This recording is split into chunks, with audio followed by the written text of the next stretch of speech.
is a man who is literally as much of an icon as Shrek, Billy Connolly, Brave, whatever you want to call it. This man sums up every icon, Scottish icon that's ever existed. Could you please give a small, modest welcome for Alex Salmond, please?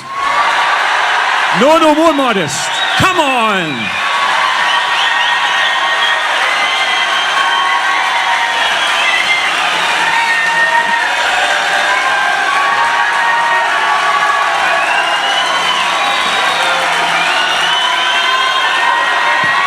Well, friends, I speak to you not so much as First Minister of Scotland, but Shrek, the continuing story. You know, Hugh McDermott said to believe in Scotland's hidden powers. The past is theirs, but the future's ours.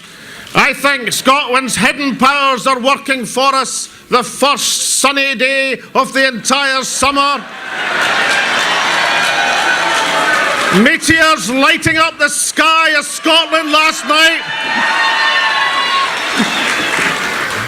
On Independence Day, 1962, John F. Kennedy said, "To govern is to choose." Let's think of the choices that we've made over the elements where the Scottish Parliament governs Scotland. We chose to abolish tuition fees. We don't have to apologise for introducing them because we chose to reintroduce free education for Scotland. We chose to abolish prescription fees in the National Health Service because our choice is for a National Health Service, not the disintegration that's taking place from Westminster. We choose a National Health Service for Scotland.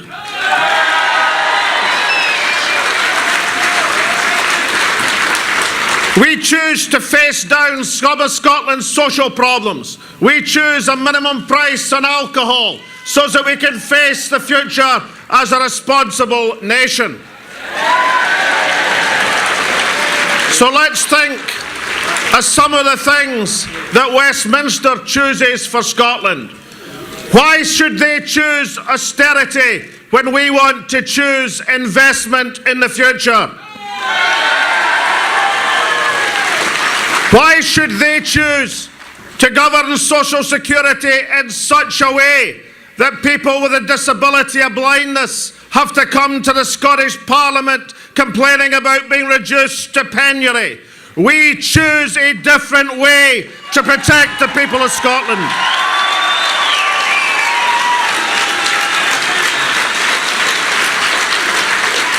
And we want the right to choose whether or not our people should be sent into illegal wars. And we want the right to choose to remove weapons of mass destruction from the shores of Scotland.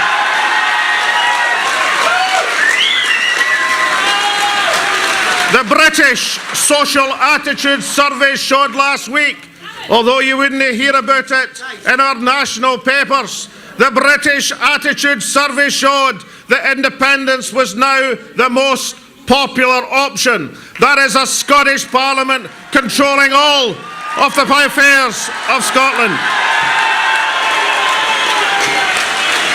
The Scottish Attitude Survey said that 61% of the people of this nation trust the Scottish Parliament and only 18% trust Westminster to act in the interests of Scotland. I've got to say, I don't know who these 18% are. So we are part, and it's illustrated today by this enormous march and rally. We are part of a movement, and therefore the SNP brings our contribution to this movement for independence. As you know, we launched in Yes Scotland the Independence Declaration. It said we believed that it was fundamentally better if decisions about Scotland's future are taken by people who care most about Scotland, that is, the people of Scotland. We wanted a Scotland that speaks with its own voice, makes our own unique contribution to the world, a Scotland that stands alongside the other nations of these islands as an independent nation.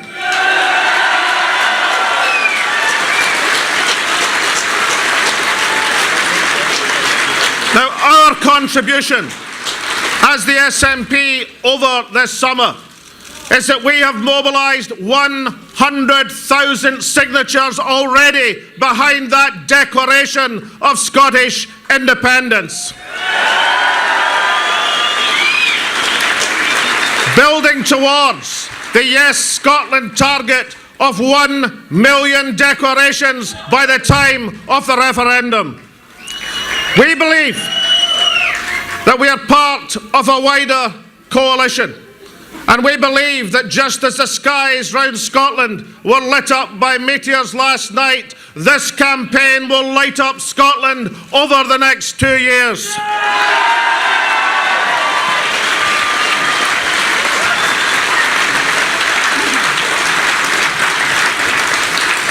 You know, I've spoken to many crowds in these gardens over the last few years, but never to a rally of the scale and breadth and width of this great rally today. So let's make sure that everyone in our capital city can hear this rally when we declare, what do we want? How are we going to vote?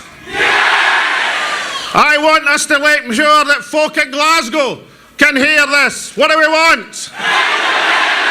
How are we going to vote? I want to make sure that folk in the Northern Islands can hear it. What do we want? How are we going to vote? Then let's get to it, friends.